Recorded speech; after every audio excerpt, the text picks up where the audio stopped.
What's up, everybody? We're finally back with a new season of the Without Warning podcast. This is Without Warning New York. It's your boy Noah. And it's your boy Miles. It's been a minute, but we're officially in New York City.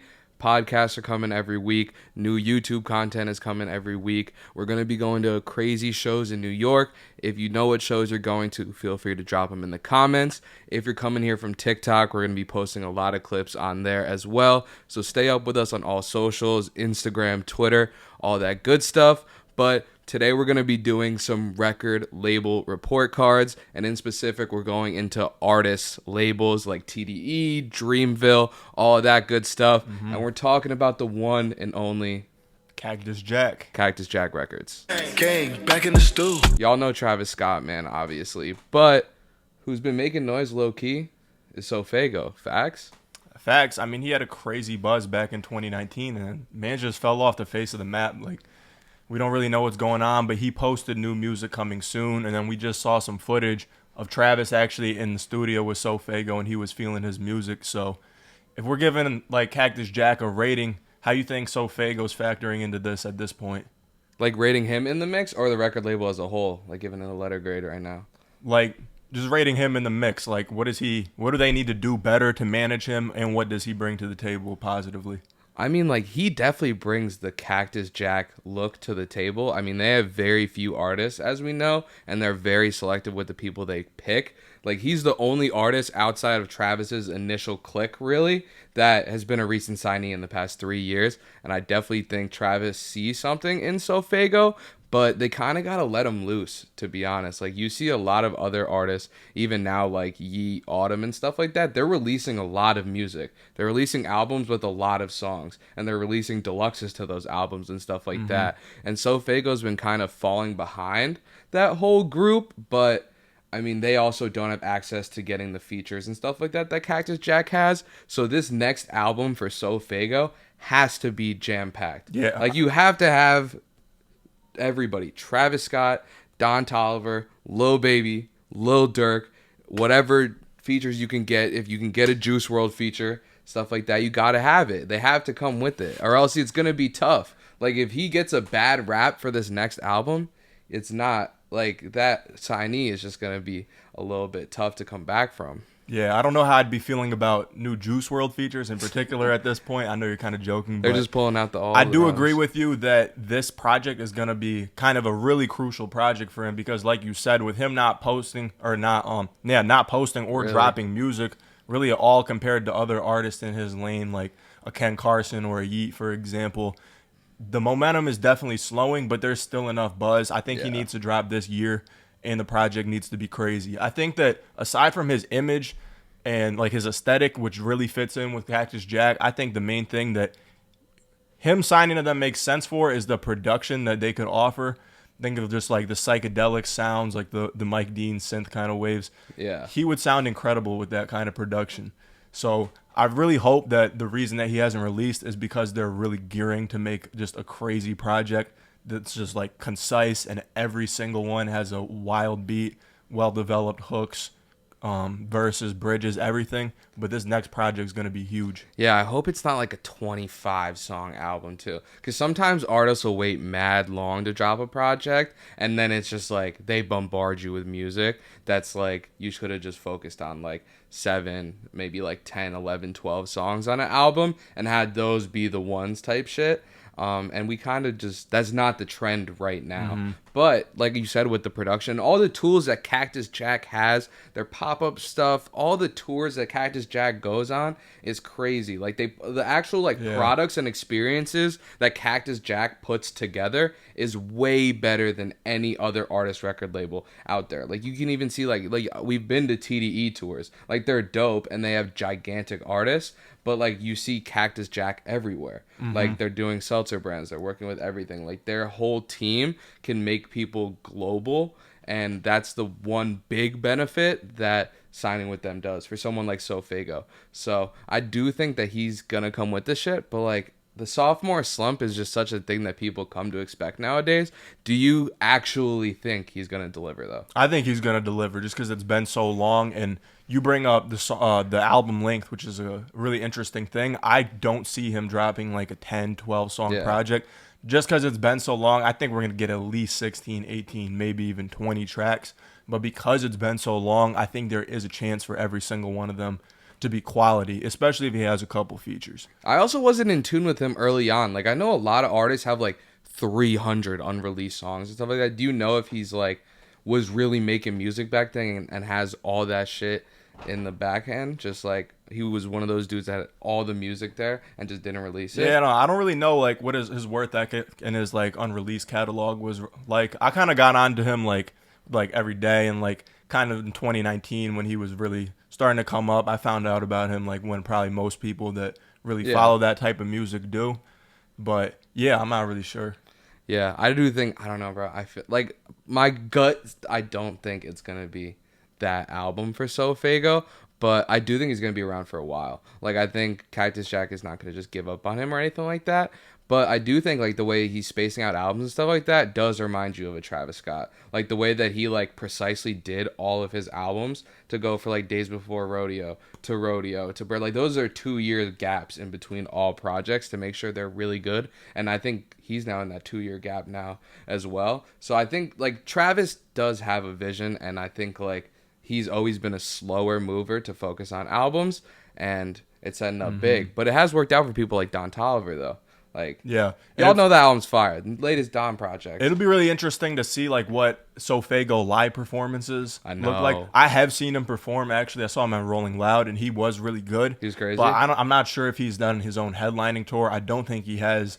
I don't know who he's opened for. I think another thing you got to consider is that they're all moving off of Travis Scott's release. And Travis Scott hasn't released an album since Astroworld, obviously, so we haven't seen a chance, or we haven't gotten the chance to see if maybe he would take Sofaygo on like a Utopia tour or something like that, which would be sick for his name. Yeah, I mean, that's what he did with the Astroworld tour as well. He put like Sheck West before that, and I mean, like, I think Sofaygo's even about the same size that Sheck West was. I mean, obviously he had gigantic songs, like I think bigger than Sofaygo, but like in terms of an actual fan base, like they're at pretty similar numbers to like 2018 Sheck West and like 2020, 2021 Sofaygo. Yeah, I mean, Mo Bamba was a huge song, but I feel like Sofaygo has even more organic buzz and like a real fan base, because I mean, and we're going to get to Sheck West, but when it came to Mud Boy, like his album wasn't really well received. That's what I'm saying. And didn't really do the numbers. Album, I can't see Sofaygo flopping like that, though, personally. Yeah, I don't know. I mean, because he's one-dimensional to some extent.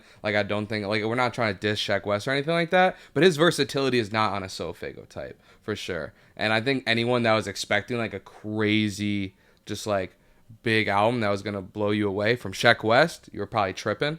But I don't think it's going to be that bad. Like, I think his career will last a lot longer than a Sheck West. He just needs that Travis Scott feature lead single, Cactus Jack, JACKBOYS second lead single, Euphoria on the way. This is the album that's coming before, and he gonna sell like a decent like 50K. Yeah, it'd be interesting to see if Sofaygo gets a feature on Euphoria too. I think he's supposed to. Is he not?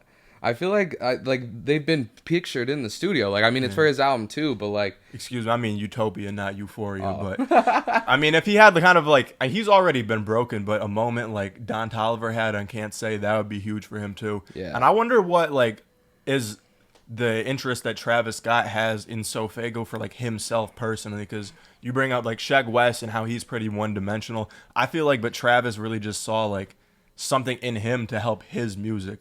Like, whether it's just like featuring on No Bystanders or just even throwing a couple of ad-libs and like giving him that energy. I feel like maybe he might be using Sofaygo more behind the scenes to help him find some new flows for Utopia. Yeah, that could also be the case if they put him in the Cactus Jack dungeons and tell him, yo, we got to get to work on this album. I mean, everyone's expectations are crazy for Travis Scott's album. And I do think that album is going to be some shit. Whenever it drops, bro, you know it's going to be some shit. My man's delivered every single album. Like, he's a Kanye type. Yeah. When he comes to albums, like, it's not going to disappoint. Like, I think people are going to be like, it's mid, Like, there's always going to be those dudes that's like, it's mid, but at the end of the day, this is not going to be a mid album. Yeah. It's going to have it has a dope concept already, and the way that Travis Scott can just, like, create its own worlds with albums is unparalleled. Like, Yeah. Kanye doesn't even do that. All the biggest Kanye artists in the does game, that. but not like Astro World and making it come to life like that, though. Bro, He was My taking Beautiful people... Dark Twisted Fantasy, bro. Bro. Every single Kanye album has a whole character art, whole set design with the performances. It's just the whole experience. I mean, feel like after Yeezus, I didn't really get that. Like, T-Lop was cool with it, but, like, yeah, early on he was like that. But, like, the way that the rodeo came to life and then the Astro Fest, like, it was different, bro. He had roller coasters every tour, bro. Like, for the Yeezus tour, Kanye made a big-ass rock, like, put himself on a crazy pedestal. Dark Fantasy is a different breed of albums, obviously, in the tour. I mean, you're really bugging if you think Kanye is not on that same level of, like, creative direction, but that could be a whole other episode. I'm saying, like, tours in terms of, like, Bro, they bring even the out, St. Pablo tour design was crazy. I mean, that was the floating stage, The floating right? stage, yeah. All the Yeah. masks, I mean, everything, he is, like, it's definitely followed in his footsteps enough. Like, everything that Travis Scott has really accomplished has been made a lot easier because Kanye had did it before. Yeah, absolutely. Like, even if it comes to, like, breaking down the door in fashion, if it comes down to, like, making sneaker collaborations, when it comes to, like, actually, like, selling those experiences, like, Kanye made it a lot easier to do. And then I think, like, when Travis Scott broke down the door of the rodeo, like, the numbers just were put on a whole different scale. Like, I think even Travis would tell anybody that it's like he opened all those doors, and then Travis Scott was just like the guy that was able to, like, take it and, like, run with it to the absolute max. And I think, bruh, this tour is gonna be so crazy if they actually do put Sofaygo on the tour there, and they could put the whole Cactus Jack on there. They probably will. You think? Yeah, but back to what you said about there's no way he's dropping a mid-album. I agree. Compared to other artists, I really can't see him giving us something that isn't great. But you got to think about Travis at this point is just competing with his previous work. Because, like, you compared his, like, first couple projects, like Kanye's first. Yeah. And personally, for me, as great as they are, I would have the trilogy over it. But that being said, he's given us, like, already 3 classics. Some people might even say more. So for him to stay at that level, he has to drop something that's on the level of Astroworld, on the level of Birds, Rodeo. Yeah, like, he needs to drop a Dark Fantasy project, or at least, like, level project soon. That's a really interesting conversation, though. Kanye's first 3 versus, like, Rodeo, Birds, and Astroworld.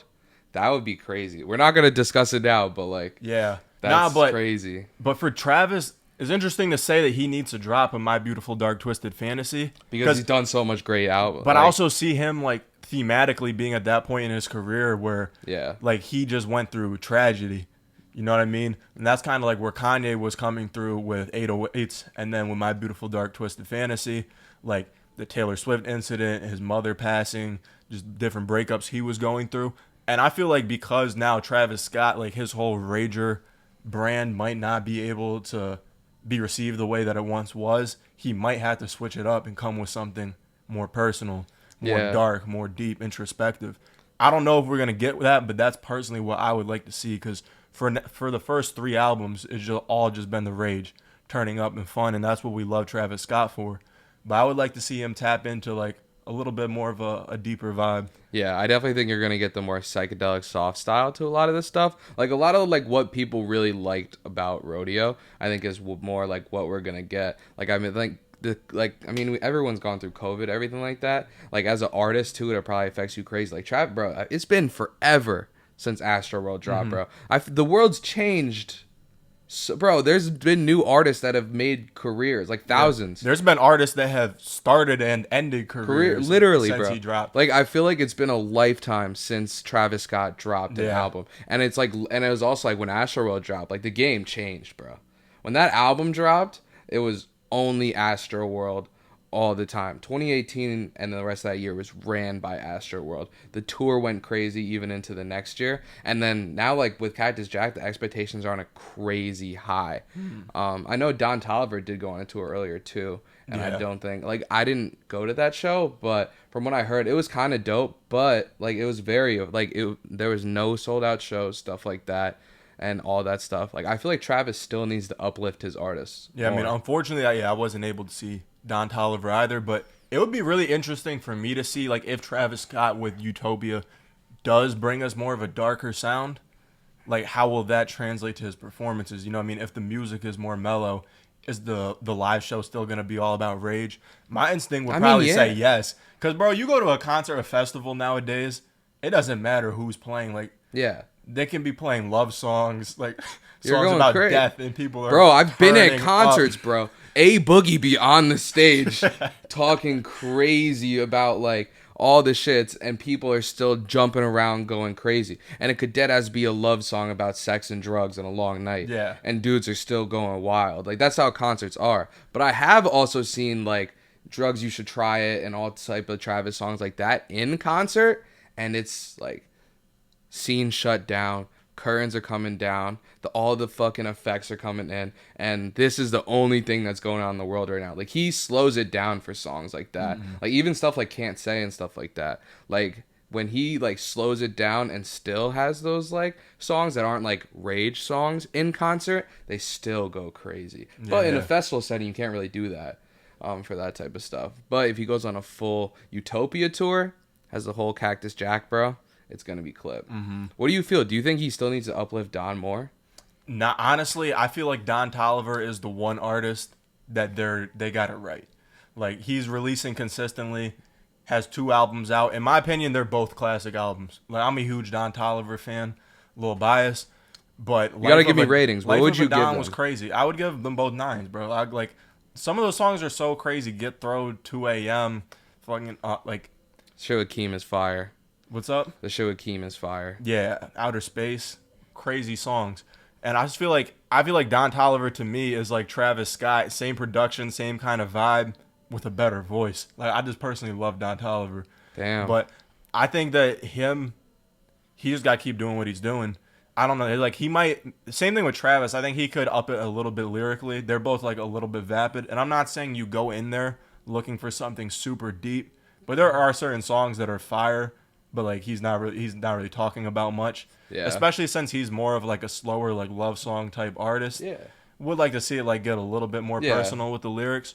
But the other thing about Don Toliver is it's not just he's giving us great albums, but he's really being carried commercially by his singles and his features, particularly his features like Lemonade, like the song he just dropped with Justin Bieber. That shit irks me, bro. I mean, Bro. I personally like that song. You like Lemonade? Oh yeah, I love Lemonade. Lemonade was Really? one of my favorite singles that year. Like, Really? I did not like Lemonade. I just personally have like good memories to like that song, especially like when COVID was starting to end and like the first parties I was going to, everybody was singing that shit. For real? And it was just a good vibe. Yeah, I fuck that with shit is, Lemonade. I don't know why. Like, that shit irks me. Really? That it's by far his biggest song. Like, it's a little bit, like, it just reminds me of like the Ian Dior, like in that type of lane. I don't know why. And I just like don't personally gravitate towards that music at all. I feel you because it is like it's an internet money beat. It's a very generic internet money I know. beat. Like, it is just a straight guitar loop. I know. But I feel like And the music video was... That shit was I fuck with the video. We're, But I also, we're at total different I also spectrums. think though that like it's just Don Toliver's voice that does it, and I think the story about carries that it. song is cool too because it's released as an internet money song, and he really just sent that to them. I think his hook may have even been like a verse, and they just took that and like ended up developing that into the whole song. Yeah, even if I'm hating on the song, like anyone that listened to the song knew Don totally floated on that beat. Yeah. Like, he carried that shit regardless. Nav did whatever Nav be doing, but in total, like, that song, I mean, I'm hating on it when it's like a giant hit. Like, Yeah, that's but a multi. I also love the build up of that song, like how everything just like progresses to the drop, and then in my opinion the drop is crazy. But anyways, the point I'm making with that one is like, yeah, his features are just like getting him to like a bigger and bigger spotlight. And I think if he just continues doing that with the quality of albums he's dropping, I think he could really be a superstar. Like, I mean, I just saw on actually a TikTok clip with NFR podcast, shout out to them, but he actually has like virtually the same amount of monthly listeners now as J. Cole. Yeah, I did And see that. thinking about how big the offseason was numbers wise, that's a crazy thing for him to be doing. Yeah. The same. It's kind of the same scenario with like someone like JID too. Like, they have those like extra features. Like, I know he had a gigantic song with like other people like Imagine Dragons and stuff like that. But I don't know, bro. With the Don Toliver thing, I feel like he could be bigger. Do you like? I know you definitely feel like his ceiling is way higher than it's at now. Yeah. I feel like he could be bigger than he is right now. Like if he was also like, I don't know, just like worked with people in the like the record bar. Like I don't know what happens inside of that record label, but like they could just be dropping gigantic just like promotion singles. wise and like, I mean, yeah, promotion wise, but just like more music wise too, like making it together. Like those are like hit machines if you put those people together. Not to mention the type of connections that they could gather. And maybe that's just me because I want more Travis and Don Toliver music together, or like a second JACKBOYS. yeah. But I don't know. Like he's so good that I feel like he could have been bigger by now. That's interesting too, because like I personally love, usually like you were saying on your video, like if the best songs are like on the album or the most popular ones are like the singles, is probably not that good. Facts. But for Life of a Don, like I love Drugs and Hella Melodies. I love What You Need. I felt like those were great lead singles, and to your point, like I feel like they should have been bigger than they were. Yeah. But and then even with the ones that he did do like music videos for the album, even if they weren't like proper singles, like I think he did Flocky Flocky and what's the other one? Oh, probably Way Bigger, I think.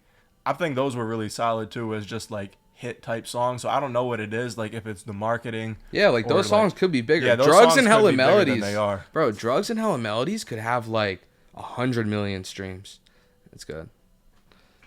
Yeah, like Drugs and Hella Melodies could real have like 100 million streams. Like genuinely, that's like I could see people looking at back and being like, that's like a Cactus Jack, just like classic song, and it didn't get perceived as that. Like there are multiple hits that are just on Life of a Don alone that could be way bigger. Do you think that's like a promotional thing? But I don't know, because like that music video, people could just be that sleeping. music video was crazy too. Maybe people sleeping on Kali Uchis too. She might not be as big as we're thinking in our head, at least with like the type of like Don Toliver audience. But I don't know if I'm bugging. I feel like Callie's bigger than Don, and to like maybe her fans are just a little bit more loyal, and I see like her fan base like just more active like throughout social stuff. Like I just don't see the Don Toliver fans out there. I mean, like you said, he has just as many like monthly listeners as J. Cole. Yeah, but I mean, I feel like the Don Toliver fans is like Don Toliver fans are mostly just Travis fans. Yeah, it's kind of the same facts. thing. Like if you listen to Playboi Carti, like you're probably a Ken Carson fan. Yeah. And like Kali Uchis has been in the game since like 2015, and she, in addition to having a super loyal fan base, she's also kind of an artist that people who listen to almost all rap like will name that as like their favorite singer or like their favorite female artist. You know what I mean? Like her Georgia Smith like says a shout out to them, shit like that.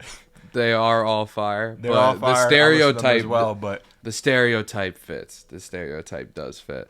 But I think, I don't know. Like I just always have felt that Don Toliver could have just been that fucking guy for a minute. From the first time you heard his voice. But the one song we didn't mention, Moon.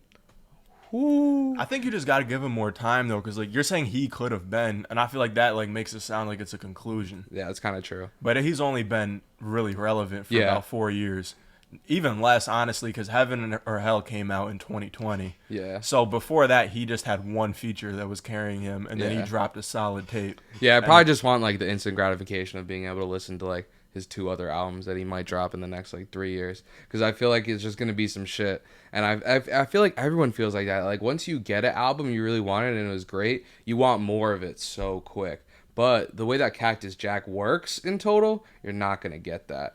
But I do like that strategy because it makes you really have to innovate in total. Like, because you're not gonna be able to make the same sounding album you made 2 years ago, because that sound went and like just came and go, and that piece of project is just there in that moment, and you have to remember it as such. And then when it comes time to drop a new album, you just always got to be on top of trends, which is why I do think Cactus Jack is probably still gonna be like the biggest artist record label slash like just group connected to a label through a major artist for the long time. Like I don't see someone being bigger. I could see like I don't know what Kendrick is cooking up with like Bro, they PG just lost Lang, him. but Oh yeah, I thought you were gonna Top say Dog for his shit, like because Baby Keem might be the next star too, but I don't know. Like, fuck was I gonna say? Are you talking about PG Anyways. Lang? Nah, you were just saying like what? Oh yeah, they're like the biggest. Like for me personally, Cactus Jack is probably my favorite artist or label, just in terms of who I personally listen to. Yeah, I think they could manage it a little bit better, but yeah. they're gonna be top tier for a minute. So we talked about Travis, we talked about Sofaygo, Don Toliver, So the only one left really is Sheck West. We don't even know if he's really an artist nowadays, but Our man's be doing shit. if he is serious at some point about coming back and like really wanting to be relevant, yeah. I don't what think would he have to do? Bro, I mean, I don't know. Making hits ain't like it used to be in 2018. Like, there was a lot of hits just coming out in that year as well. And, like, that buzz to recreate it is insanely hard. Like, we've seen Ray Shremmer try to do it. We've seen Fetty Wap try to do it. Like, it's damn near impossible. Not many people do it. I mean, I guess the Migos did it, but I still don't think people are like, I don't think many people would tell you that the Migos fell off after Versace and didn't come back until like Culture. I mean, the Migos had a crazy career. Yeah, like they were having like Fight Night, all that stuff after that. But for someone like Sheck West that literally dipped after 2018 and it's 2022. Yeah. I feel like Migos is kind of like Lil Durk. Like they were blowing up. But yeah. Like early 2010s, and then you wouldn't say they fell off, but like they just leveled out. Yeah. And then later at the end, like towards the end of the 2010s, just shot up. Yeah. And for them, it was Culture. For Durk, it was like combination of the Drake feature and then him just coming with a little bit more melodic sound and having a successful album. And then Voice album. of the Heroes. Like, he was doing his thing. Sheck West is not related to any of those type of artists. I don't think. I would be very, very surprised if he came out and just dropped a fucking banger. I mean, I feel like Trav is on it though. Thing about Mo Bamba though, like that was such an accident. Like literally, like the lit part of the song that everybody loves was an accident. I feel like he could maybe make an accidental hit, but if he tries to press it, like we're just gonna get a shitty project. Yeah, I think that's like what they were trying to kind of do with my boy too. Is kind of just like you gotta get an album out there, bro. You got the biggest song in the nation right now. You need an album, and we got to get streams up, get full projects out there to make you become an artist. And he might just not have been an artist. I do think Mudboy might be a little, I won't say underrated, but like overhated. Like it's pretty mid in terms of the word mid, like it being like a 5 out of 10. Like it's pretty mid. But maybe it's just like the memories of like seeing him at different festivals. He does go crazy. At least half of the songs on that album go wild. Yeah, so like facts. you can't say it's a trash album, but. Yeah, I just called him mid, but I would be at a concert just going crazy to that album. But I mean, like for all the songs that you would be going crazy to, there's also like ones another that half don't of get that played. album that are not being played at all. Yeah, like his set is like 5 tracks, respectfully, but he like his like actual stage presence and the way that he can just like turn up a crowd is a different breed. Mm-hmm. So I mean, I wouldn't put it past him, but I would definitely put my money on it. It's slow. But back to the thing about making hits, I think like Don Toliver too is gonna get a lot of like accidental like. I think he's gonna have some big songs, huge hits. Like he can collab with anyone. Like his sound is just very versatile. Can translate on a lot of different beats, a lot of different artist songs. Yeah. I think if he just keeps dropping consistently, like there's gonna be a one that just like pops off. But like pops off. Like, I mean, Lemonade already kind of. Yeah, that's a gigantic song. I think he can replicate that. What about Sofaygo? Do you think Sofaygo? Because has Sofaygo even like had a song like on the charts? Like on the Billboard charts? Not charts, but like Spotify trending, stuff like that. I mean, like he has underground classics, but yeah, like he has like songs over tens of millions of streams. So for someone at his age and like how many like actual albums and projects he has out, he's doing a great job. So I got 2 questions to think about. Like for his next album, one, do you think he will have a song on the Billboard charts? And the other one, how many first week sales do you think Sofaygo is doing? I don't think Sofaygo is charting with any song, like within the top 10, top 20, unless they drop a lead single with Trav. I don't think, and I don't think they're going to do that. I don't think that's how it's going to really go. I don't see him making the Billboard, and I see him selling like 35,000, maybe 50,000 at the highest. I don't think he's selling 50K. I was going to say like 30K too, just... Maybe even less, though. I mean, like, Yeet sold 30K, which was a huge W for him. Bro, Fabio Foreign selling 30K. I think he'll sell Fabio Foreign is, like, huge label support. Every song had a feature. They were making songs, like, just trying to get hits with, like, the drill samples. Yeah. So, that's why when people have these first week sales conversations, like, you have to, and they're saying, is this a W, is this an L? You have to take into mind the context of that artist. Like, Fabio Foreign was supposed to sell so much more than that. Versus like Yeet selling 30K is like that's the same as like Playboi Carti self-titled. Like that's the first project and he's doing 30K. Only a handful of features. I mean, he had a couple big ones. They're also on But, like, smaller labels then. yeah, they're not a priority artist for the Yeah. label yet. Like they're not getting like 504 and all like He's on a big TikTok label. challenges, billboards, everything. Like one of Colombia's biggest artists. Yeah. So I think he'll sell around like 504 numbers. Like I think 35K is around what I would predict. If anyone thinks that he's doing over 50K, you're smoking dick. Like I don't think Unless he was just have one song. That's what I'm saying. Crazy. even then though, because it's first week.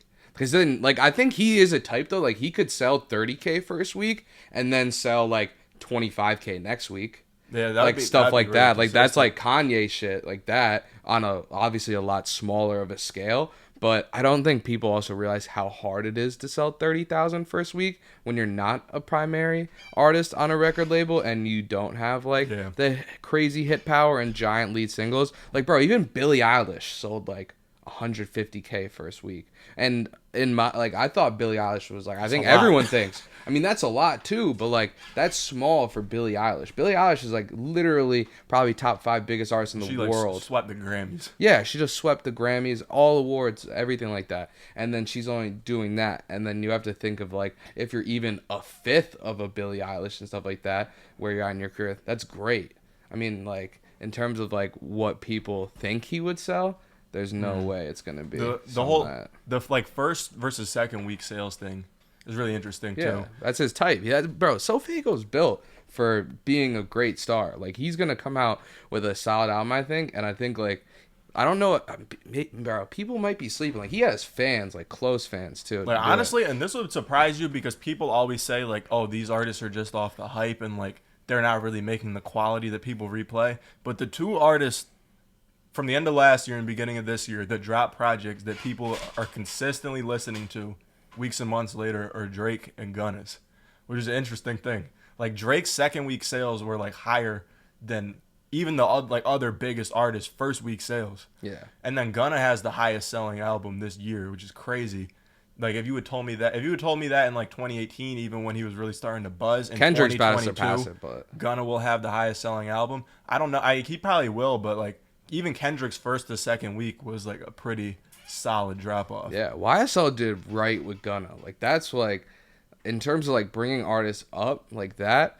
Like if they can make Sofaygo into something like how Gunna really became Gunna, like that would be something special. And they're like pretty formatted to do it. I'm glad you said that though, because think about Gunna reached that pinnacle in 2022, and Don Toliver but like is only 2 years into like stardom. You know what I mean? Yeah, like so one he might get there in 2024. Yeah. Type shit is what I'm trying to say. Same thing with Sofaygo.